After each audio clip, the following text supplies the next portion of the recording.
before we start, I would like to introduce myself. I am Rafael Carpana. This is my co-researcher.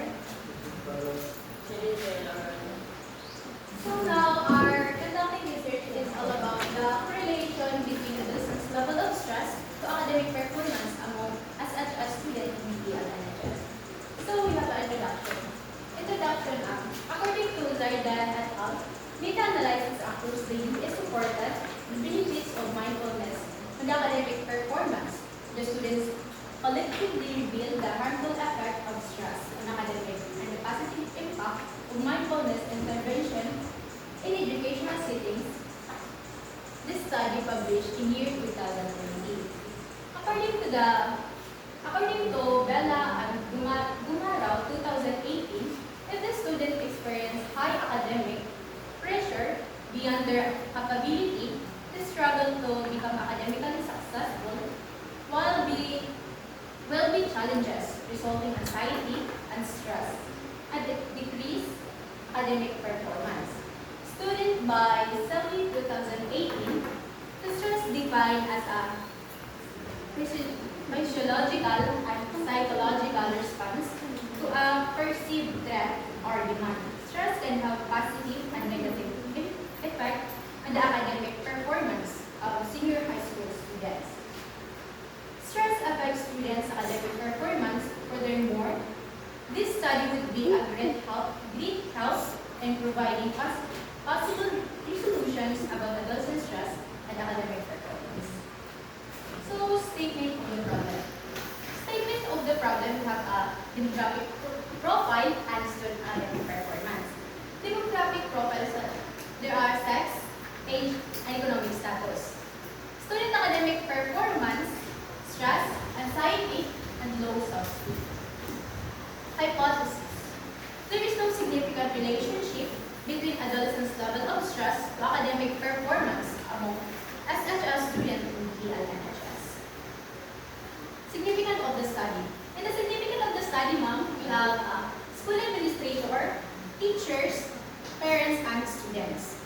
School administrator, this study might help school administrator to know about the correlation of stress to the performance of the students among SHS, and this will be a test on the ability of our school.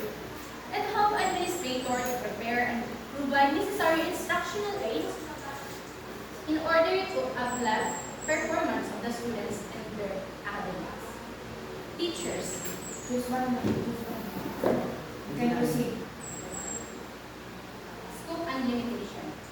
In the scope and limitation, the scope of the study is focused on the correlation between adolescents' level of stress to academic performance among SHS students in BPL-NHS.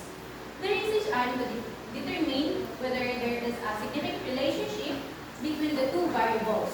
This study will be conducted in the sampling of SHS students from Don Enrique Lopez National High School. So we have a conceptual framework. Conceptual framework, independent variable, adolescent level of stress, dependent variables, students academic.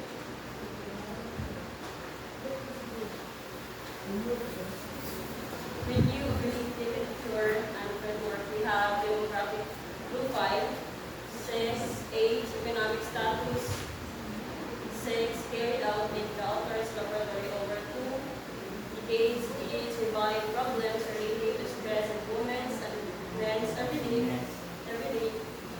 So, demographic profile, age, sex, profile, methodology, na quantitative research, evaluation, sampling techniques, hindi na-adapt rin o adapted. Ilang ka respondents? 96. Ilang ka bata? Around 96.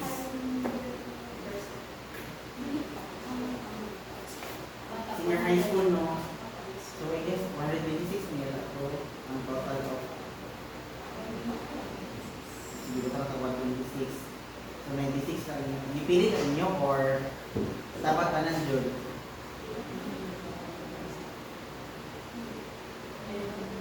So this is Sige, ang results and discussion. Hindi ka tayo lang na. Number of respondents is ano. Data, sunod na. Sige, diba? Sige, nasa yung conclusion, sige, conclusion. So, yun kasi kung gusto mo ng study. The level of adolescent stress is high.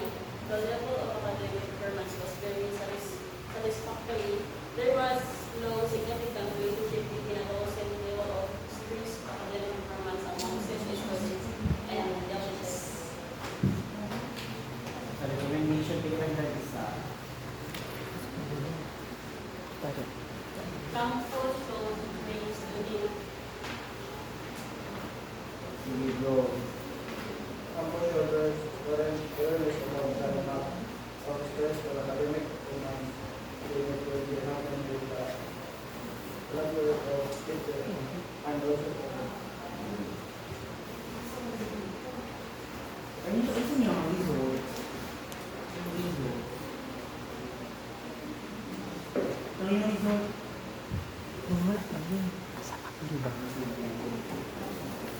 Ang level of stress ninyo ka, yung mga correlation sa iyo, positive correlation sa iyang decision to rejected. So therefore, yung mga hypothesis ka, once siya, yung There is hypothesis. no significant relationship.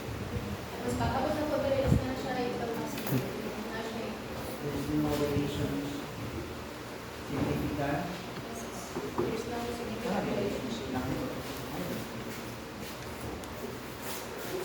Okay na? Galing na? Pwede ba? Wala pa lang.